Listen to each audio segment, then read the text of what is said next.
అది 17వ శతాబ్దం.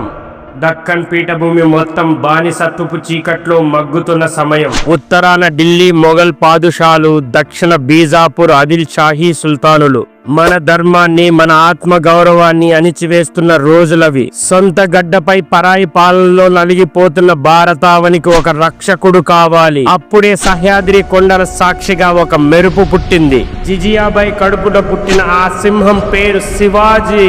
ఆమె కేవలం శివాజీకి తల్లి మాత్రమే కాదు, ఒక గురువు, ఒక మార్గదర్శి. చిన్నప్పుడే రామాయణం, మహాభారత గాథలను చెప్పి అన్నంతో పాటు వీరత్వాన్ని కూడా నూరిపోసింది. 16 ఏళ్ల వయసులోనే తోరణ కోటను జయించి హిందవీ స్వరాజ్యం కోసం రాయరేశ్వర ఆలయంలో నెత్తుడి ప్రమాణం చేశాడు. అతని లక్ష్యం రాజ్యం కాదు, స్వరాజ్యం. అతని దగ్గర లక్షల సైన్యం లేదు, పెద్ద పెద్ద ఫిరంగులు లేవు. అతని దగ్గర ఉన్నదల్లా అతని బుద్ధి బలం మరియు సహ్యాద్రి కొండలు. శత్రువు కన్నా 10 రెట్ల చిన్న సైన్యంతో 10 రెట్ల పెద్ద విజయం సాధించాడు.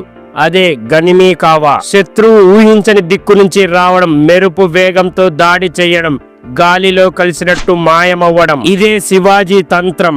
కొండ ఎలుకను పట్టుకుంటానంటూ ఏనుగులాంటి అఫ్జల్ ఖాన్ బీజాపూర్ నుంచి బయలుదేరాడు.